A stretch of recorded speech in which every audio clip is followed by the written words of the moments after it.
আজকের জুমায় আমরা যে বিষয় নিয়ে কথা বলবো সেটি হচ্ছে ইসলামী শরীয়তে আল্লাহ রাব্বুল আমিন আমাদেরকে পরিচ্ছন্নতা, পবিত্রতা এবং স্বাস্থ্য নীতিমালা আমাদের জন্য যে দান করেছেন, সে অনুযায়ী একজন ঈমানদারের জন্য স্বাস্থ্যের ক্ষেত্রে সচেতন হওয়া এবং পরিষ্কার পরিচ্ছন্নতার ক্ষেত্রে মনোযোগী হওয়ার দামটা ইসলামে কতটুকু, এক্ষেত্রে ইসলাম আমাদের জন্য ঠিক কী ধরনের দিক নির্দেশনা দেয়। প্রিয় ভাইয়েরা, আপনারা অনেকেই অনুভব করতে পারছেন যে আজকের খুতবার বিষয়টা আমরা কেন এ ধরনের গ্রহণ করলাম।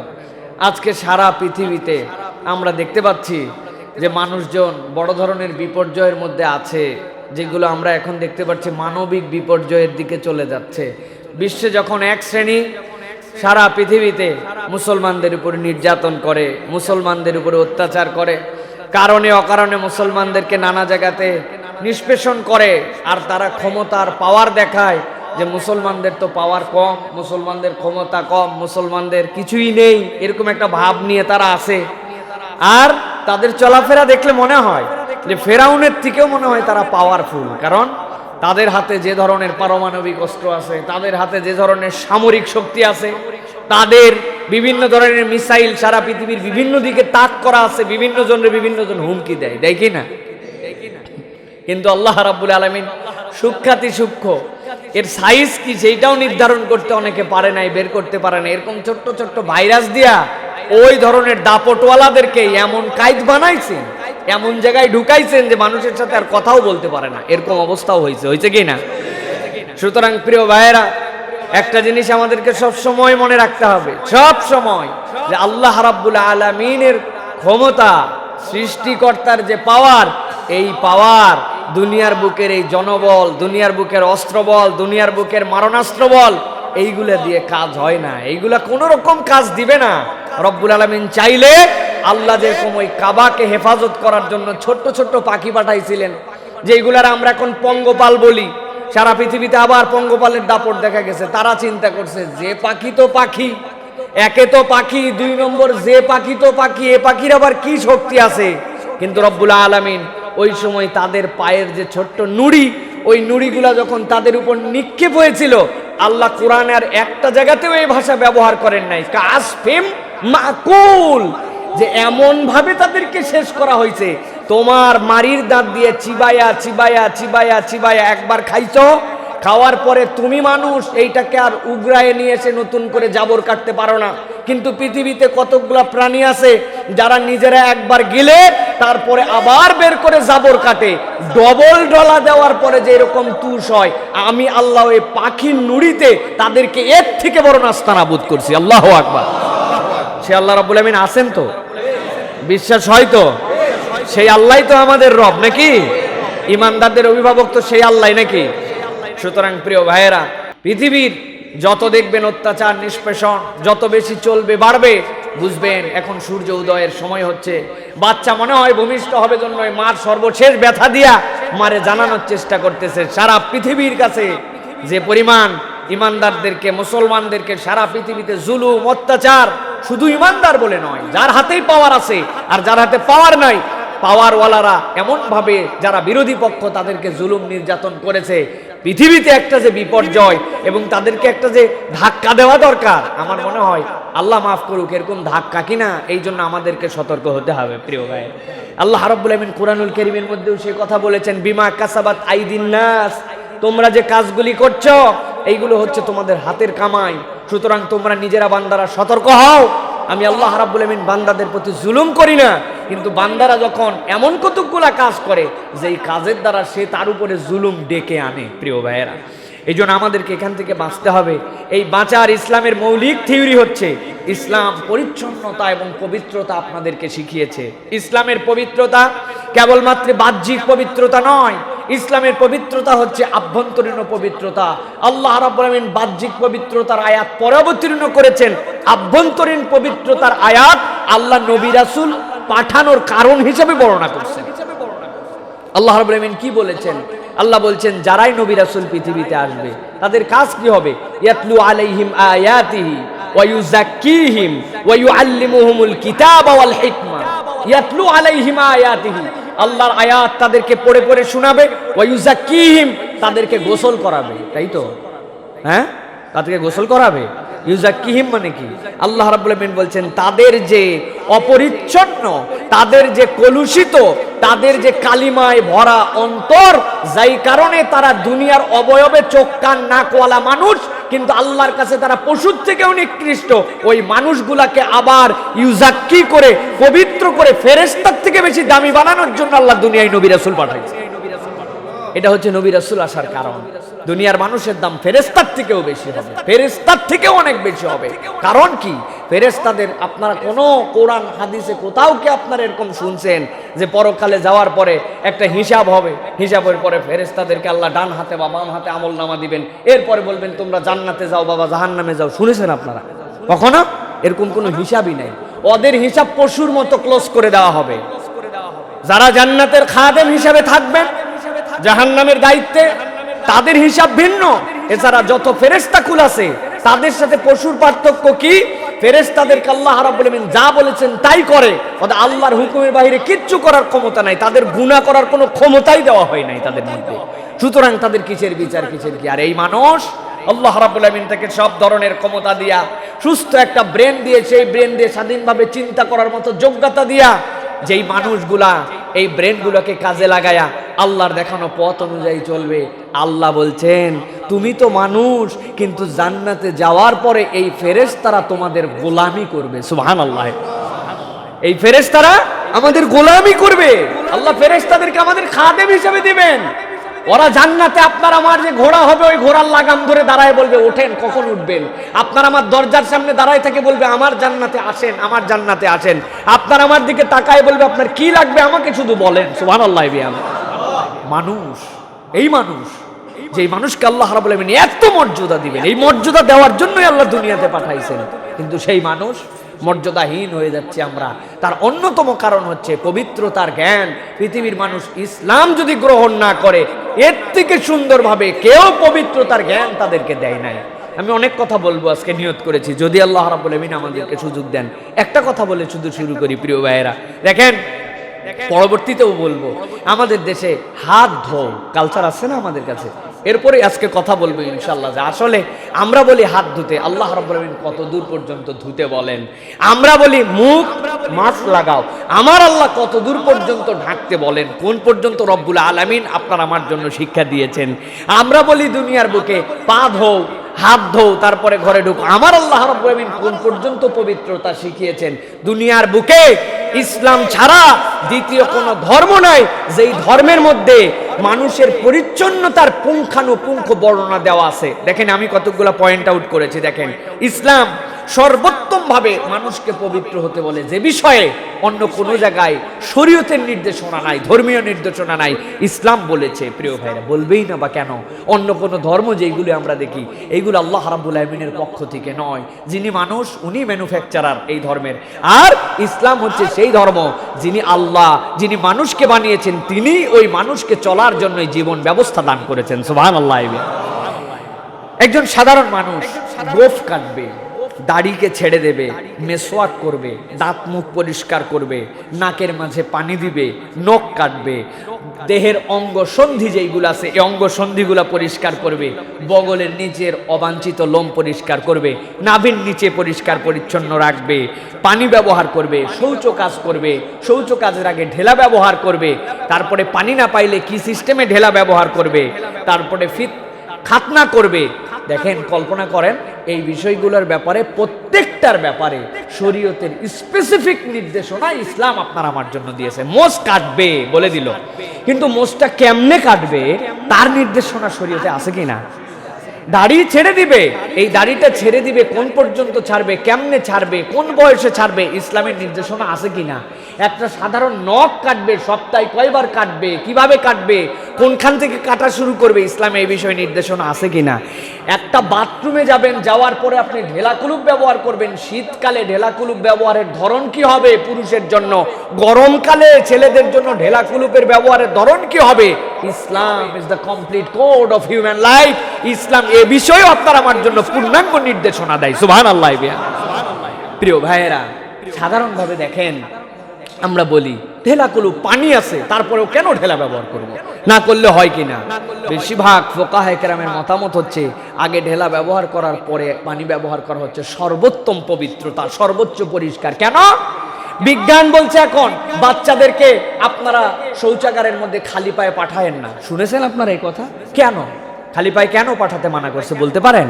খালি পায়ে পাঠানো এই জন্য না যে বাথরুমের ভিতরে মলমূত্র সব জায়গায় পড়ে থাকে। আপনি তো প্যানের মধ্যে যেয়ে বসবেন, বাথরুমের মধ্যে তো আপনার নিট এন্ড ক্লিন, আপনার বাথরুমটা তো দেখা যাচ্ছে ফ্রেশ, টাইলস লাগানো, দামি টাইলস লাগানো, মোজাইক করা, প্লাস্টার করা। তারপরেও কেন স্যান্ডেল পরতে বলে জানেন? স্যান্ডেল পরতে বলে এই জন্য, আপনি আমি যখন ওই মলটা করি আমাদের বাথরুমের মধ্যে যাই, যাওয়ার পরে আপনি আমি পানি ঢেলে দিয়ে চলে আসি, কিন্তু ওই মলের সাথে কতগুলা ক্ষুদ্র ক্ষুদ্র আপনার আমার জন্য কৃমি, যেইগুলো আপনার আমার জন্য স্বাস্থ্যহানি ঘটায়, ওই কৃমির জার্মগুলো আস্তে আস্তে করে দেখতে পাই না, উঠে এসে পুরো বাথরুমে ঘুরে বেড়ায়। আপনি আমি যদি প্রথমে এই যে বাথরুমের মধ্যে খালি পায়ে যাই, এই পায়ের তলা দিয়ে সেইটা আপনার আমার বাচ্চাদের আপনার আমার শরীরের মধ্যে আবার প্রবেশ করার ক্ষমতা রাখে। এই জন্য বিজ্ঞান বলতেছে এখন যে তোমরা বাথরুমের মধ্যেই কেবল গেলে হবে না, স্যানিটারি ল্যাট্রিন ব্যবহার করলেই কেবল হবে না, তোমাদের জন্য নির্দেশনা যে তোমরা বাথরুমে গেলে জুতা পরে যাও। রাসূলুল্লাহ সাল্লাল্লাহু আলাইহি সাল্লাম থেকে এই নির্দেশনা বহু আগে দেওয়া আছে। আপনার আমার রাসূলের সাহাবী আবু বকর সিদ্দিক রাদিয়াল্লাহু তাআলা আনহু থেকে আসার প্রমাণিত আছে, তিনি কেবলমাত্র পায়েই নয় মাথাটাও ঢেকে যেতে বলেছেন, যাতে করে পূর্ণাঙ্গভাবে কোনো একটা মানুষের শরীরের মধ্যে এই জার্মগুলা না ঢোকে। সুবহানাল্লাহ।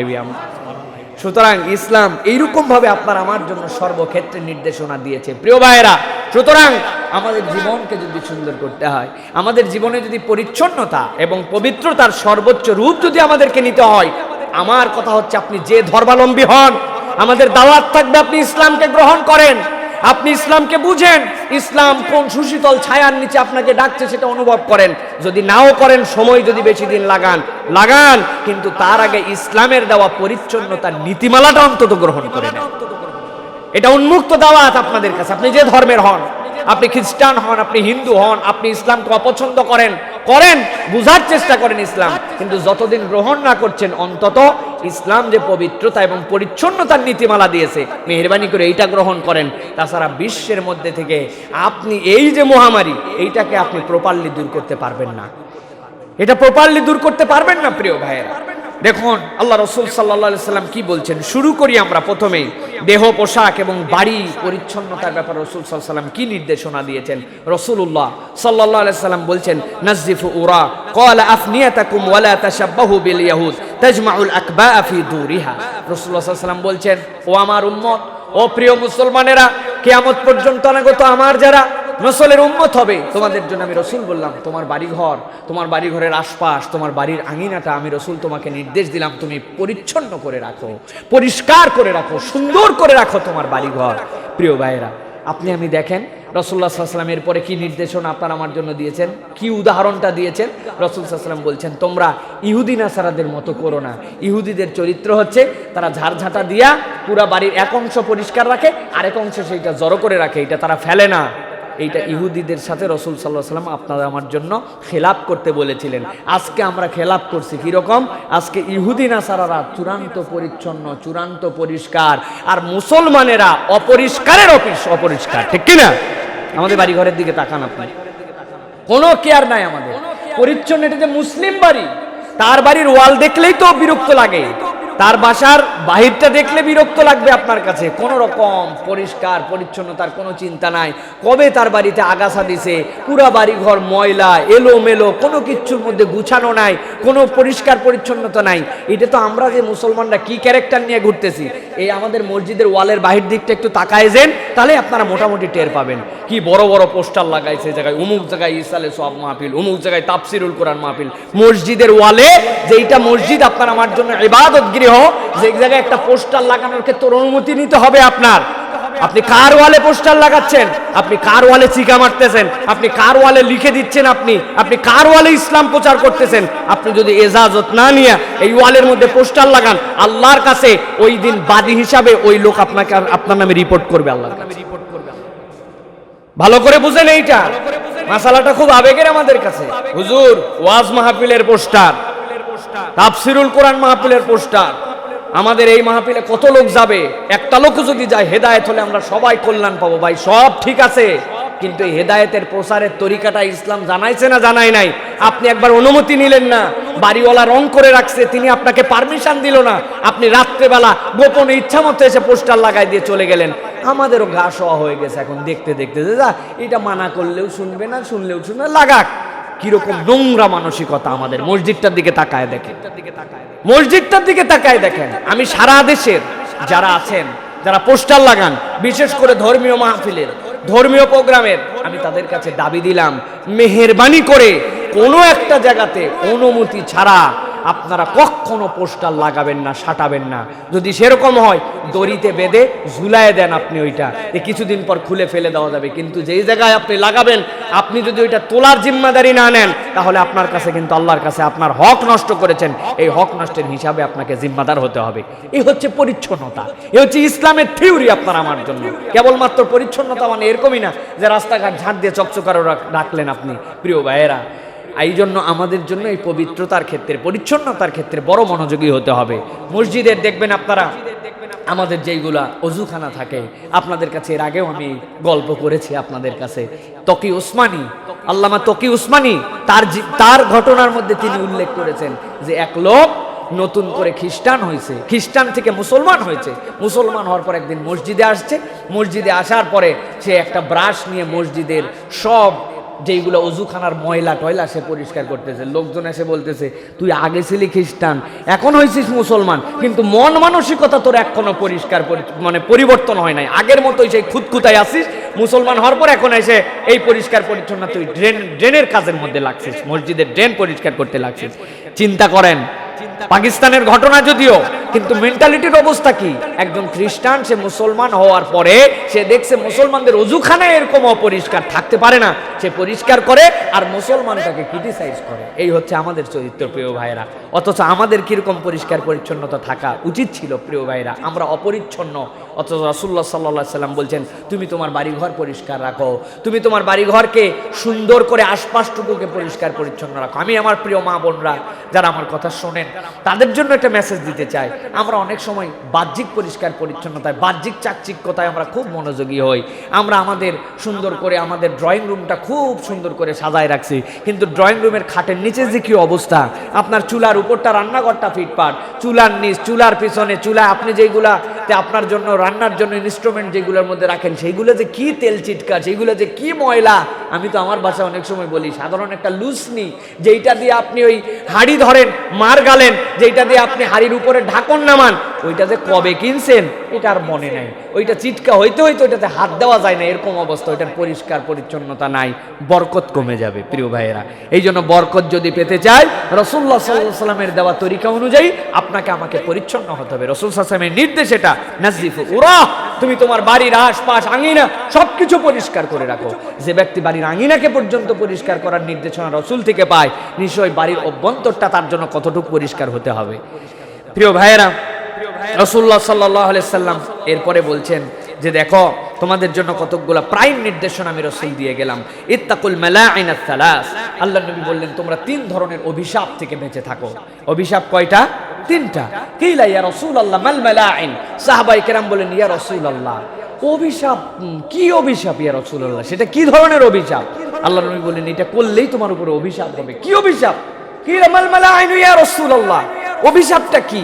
আল্লাহ নবী সাল্লাল্লাহু আলাইহি সাল্লাম বললেন, ক্বালা আন ইয়াকউদা আহাদুকুম ফি যিল্লিন ইয়াস্তাযিল্লু ফিহি আও ফি তারিকিন আও ফি নাকি মাইন আও আল মাওয়ারিদ। রাসূল সাল্লাল্লাহু আলাইহি সাল্লাম বললেন, কোনো ব্যক্তি যদি মানুষ যে জায়গায় বসতে পারে, মানুষ যে জায়গায় বিশ্রাম করতে পারে, ছায়া সুশীতল একটা জায়গা আছে, এর নিচে যদি প্রস্রাব করো, পায়খানা করো।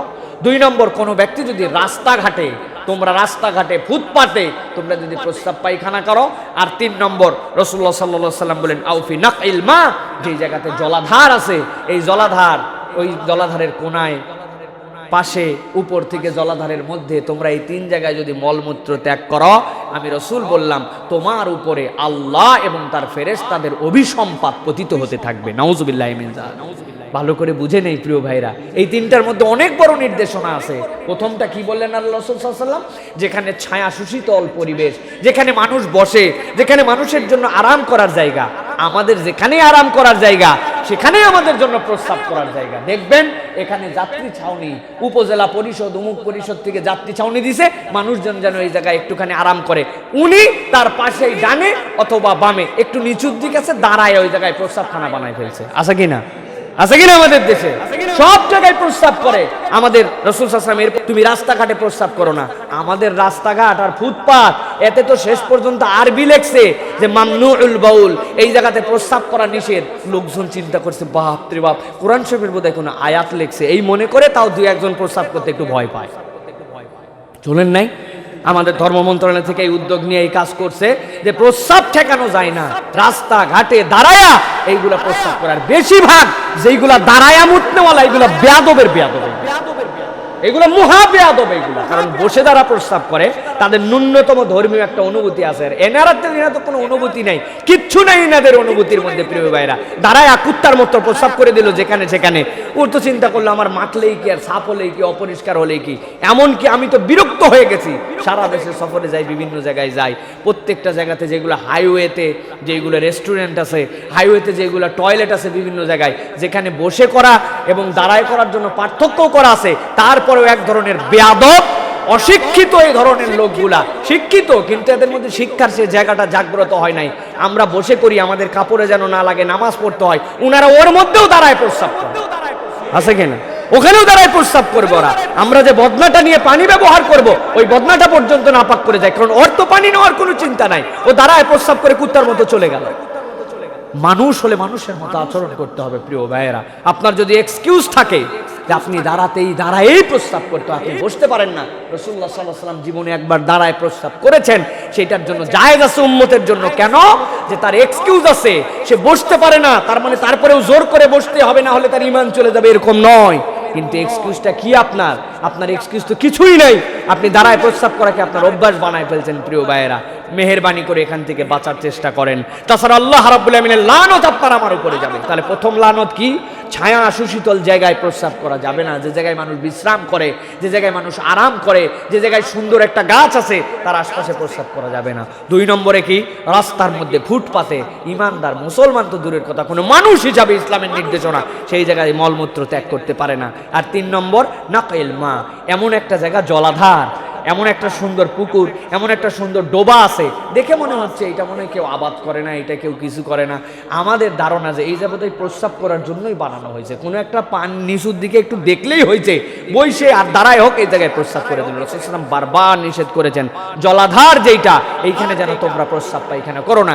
এই 3টা যদি করো, আল্লাহ রাসূল সাল্লাল্লাহু আলাইহি ওয়াসাল্লাম বলছেন তোমাদের জন্য লানত আসবে। প্রিয় ভাইরা, এটা হচ্ছে পরিচ্ছন্নতার একটা প্রাইম নীতিমালা আপনার আমার জন্য। এখানে কথা থাকবে এখন যে হুজুর আমরা তো প্রস্রাব পায়খানা করতে চাই, তাহলে রাস্তাঘাটে তো আমরা প্রস্রাব পায়খানা পাই না। আলহামদুলিল্লাহ, আমরা গর্বিত একটা বিষয় যে সারা দেশের মানুষ সহ সারা পৃথিবীর মানুষের কাছে একটা ওয়েল কনসেপ্ট চলে গেছে, মসজিদ কেন্দ্রিক একটা ওয়েল কনসেপ্ট, যে যেখানে মসজিদ আছে সেখানে অন্তত পক্ষে হামামাত আছে, সেই জায়গায় প্রস্রাব পায়খানা করার ব্যবস্থা আছে, ঠিক কিনা? এটা হচ্ছে একটা গুড কনসেপ্ট সারা পৃথিবীর মানুষের কাছে। যেই লোক মসজিদে নামাজও পড়ে না, ঠেলায় পড়লে উনি তো প্রস্রাব পায়খানা রাস্তাঘাটে করতে পারেন, ওরা মসজিদ খুঁজতে হয়, মসজিদের টয়লেট ব্যবহার করতে হয়, হয় কি না? এটা আমরা ইসলামের একটা বিউটি উপস্থাপন করতে পেরেছি যে আমাদের মসজিদ মানে সেখানে সুন্দর করে একটা প্রস্রাবের জায়গা, পায়খানার জায়গা তাদের জন্য অ্যারেঞ্জমেন্ট করা আছে। সরকারকেও এক্ষেত্রে আরও পদক্ষেপ নিতে হবে।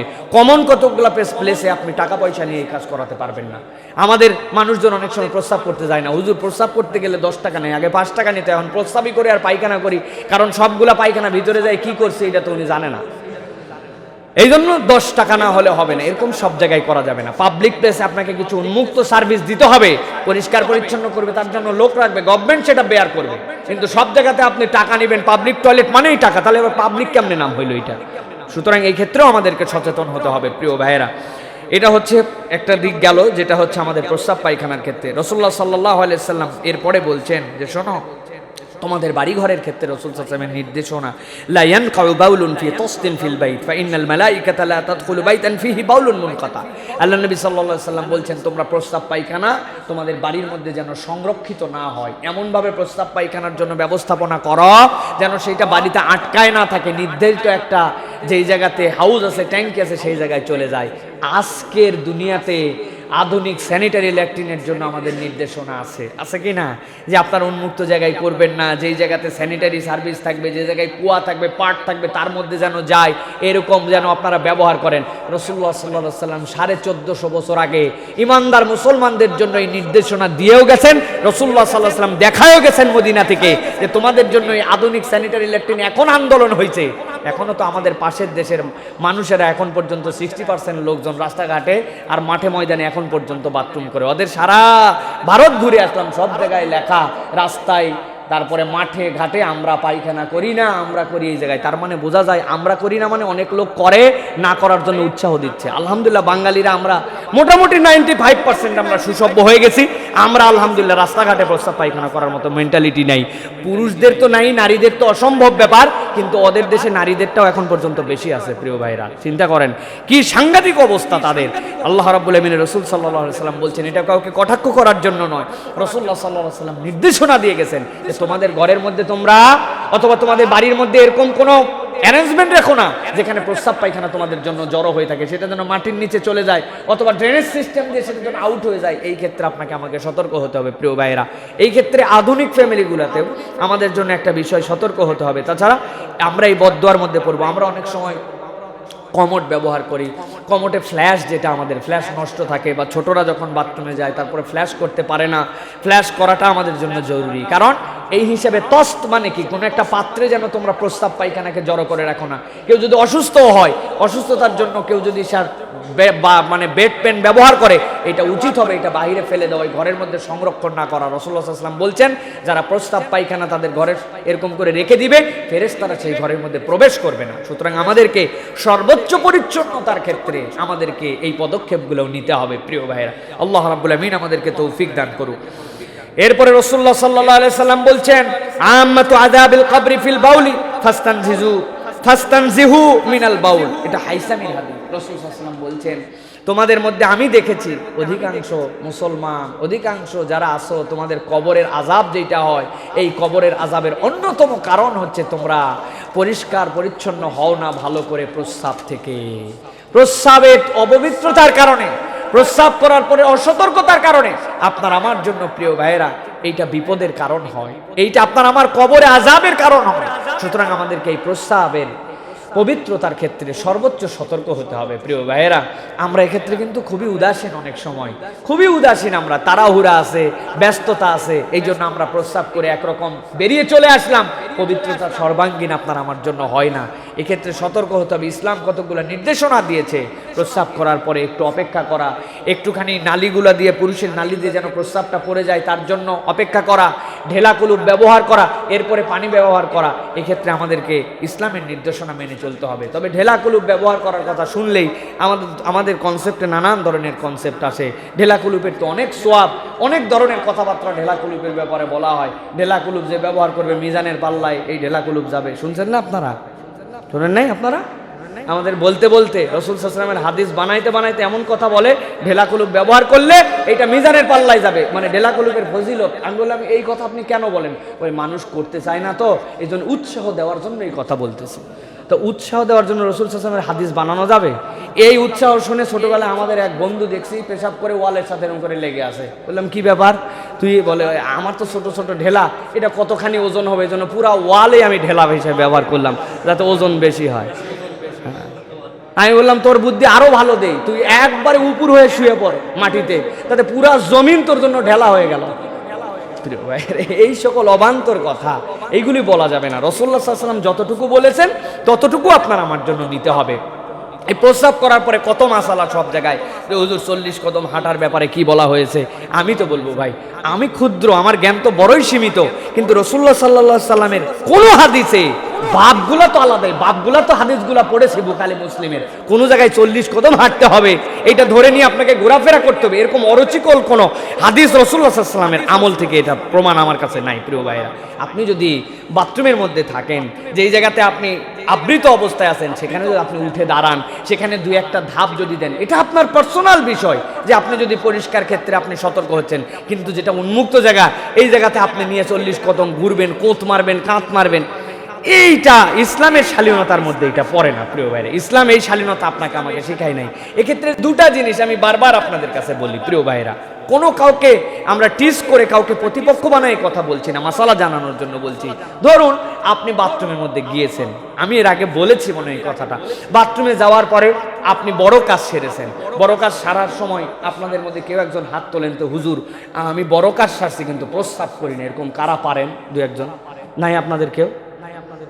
আমি বাথরুমে পায়খানা করছি কিন্তু হুজুর প্রস্রাব এক ফোঁটা আমি করি না, এইরকম সাংঘাতিক লোক, যা করতে গেছি কেবল তাই করছি, হয় প্রস্রাব নয় পায়খানা, এরকম আছেন কেউ? আমরা নাই। তাহলে যেই মানুষটা আমি প্রস্রাব করলাম, বাথরুম করলাম, করার পরে আমি প্রস্রাবও গেল ওই দিক দিয়ে, ওই সময় বা আপনাদের মধ্যে কেউ আসে নাকি যে আপনি শৌচ কাজ কমপ্লিট করার পরে এরপরে আপনি 40 কদম ধরে ঘোরার জন্য উঠে বাড়াইছেন? না। তখন আপনি কি করেন? আপনি সুন্দর করে প্রস্রাব পায়খানা একসাথে শৌচ কাজ করে পানি ব্যবহার করে ঢেলা কলুপ ব্যবহার করে বসার থেকে উঠে চলে আসেন। তাহলে তো আপনার প্রস্রাবের ওই সময়ের পবিত্রতা হলো না প্রিয় ভাইয়েরা। এইটাই হচ্ছে আমাদের লজিকের জায়গা, পয়েন্টের জায়গা, যে যেই মানুষ বড় কাজের সময় ছোট কাজ করার পরে প্রস্রাবের সাথে পায়খানা করার সময় যার এটা ব্যবহার করা লাগে না, সে মনে করছে আমি পূর্ণাঙ্গ পবিত্র হয়েছি। কি কনসেপ্টে? কনসেপ্টটা হচ্ছে প্রস্রাব করতে সময় লাগে 40 সেকেন্ড, বাথরুম করতে 2-2.5-3 মিনিট লাগে। ওই সময় আপনি যে এক্সট্রা সময়টুকু বসে থাকেন, এই বসে থাকাতেই আপনার নালি দিয়ে পরিষ্কার হয়ে ওই প্রস্রাবগুলো বেরিয়ে যায়। আপনি পানি খরচ করে চলে আসলে আপনার জন্য আলাদা করে ঢেলা কলুপ নিয়ে ঘুরতে হয় না। তাহলে আপনি একই তরিকাটা যখন প্রস্রাব করেন তখন ফলো করলেই তো আপনার এই ঝামেলাটা চুকে যায়। রাসূলুল্লাহ সাল্লাল্লাহু আলাইহি ওয়াসাল্লাম থেকে আরো একটা হাদিস আছে, যদি হাদিসটা একদম সহি না, হাসান সহি, তারপরে গ্রহণযোগ্য। পুরুষদের জন্য আল্লাহ নবী বলেছেন, কেউ যদি প্রস্রাব করে কিছু সময় অপেক্ষা করে পুরুষাঙ্গ ধরে যদি 3 বার সে টান দেয়, দেওয়ার পরে যদি সে পানি খরচ করে, আল্লাহ রাব্বুল আমিন তার দ্বারা এর দ্বারাই তার পূর্ণাঙ্গ পবিত্রতা হাসিলের ব্যবস্থা করে দিবেন। এটা আমরা ফলো করতে পারি এইটা। সুতরাং পবিত্র হতে হবে, কিন্তু তরিকাটা কার তরিকায় হতে হবে? মুহাম্মদুর রাসূলুল্লাহ সাল্লাল্লাহু আলাইহি ওয়াসাল্লামের সিস্টেমটা কারটা নিতে হবে? আল্লাহ নবী সাল্লাল্লাহু আলাইহি ওয়াসাল্লামের। এমন কোন সিস্টেম আমি নিতে পারবো না যে সিস্টেমটার দ্বারা ইসলাম যে একটা অশালীন, ইসলাম যে একটা পূর্ণাঙ্গ শালীনতার বিধান দেয় না, এরকম যেন ফিল না হয়। হ্যাঁ, একজন মানুষ এরকম হতে পারে, 1 মিনিট পরে তার 2-1 ফোঁটা আসতে পারে, 2 মিনিট পরে তার মনে হচ্ছে। আপনি অপেক্ষা করেন, আপনি আবৃত বাথরুমে ব্যবহার করেন, যেখানে আপনি টয়লেট করেছেন সেখান থেকে উঠে একটু দাঁড়ান, আপনি এর জন্য 40 কদম হাঁটা লাগবে, এইটারে সুন্নত নামে আপনি যদি ঘোষণা দেন, এইটা শরীয়তে ইসলামের কোনো অস্তিত্ব নেই প্রিয় ভাই। এটা আমাদেরকে বুঝতে হবে প্রিয় ভাইরা। রাসূলুল্লাহ সাল্লাল্লাহু আলাইহি ওয়াসাল্লাম বলছেন, আত-তুহুরু শাতরুল ঈমান, ঈমানের একটা অংশ হচ্ছে পবিত্রতা। আপনার ঈমান আছে যার, পবিত্র থাকতে হবে তাকে। ঈমানের অংশ, পার্ট অফ ঈমান হচ্ছে আত-তুহুর, পবিত্রতা, পরিচ্ছন্নতা। এটা হচ্ছে ঈমান, ইসলামের একটা পার্ট। সুতরাং এটাকে আপনাকে আমাকে ভালো করে এই কনসেপ্টগুলো পরিষ্কার করে নিতে হবে। কেন এই হাদিসটা বললাম? আপনি আমি জানি, কিন্তু আপনার আমার বাচ্চা কাচ্চাদেরকে আমরা পবিত্রতার বিধান শিখাই নাই। কেমনে পবিত্র হতে হয়, কেমনে পরিষ্কার হতে হয়, বাচ্চা কাচ্চারা জানে না। প্রস্রাব যে তার গায়ের মধ্যে লাগলে তার শরীর যে নাপাক হয়ে যায়, এইটা নিয়ে সে যদি সব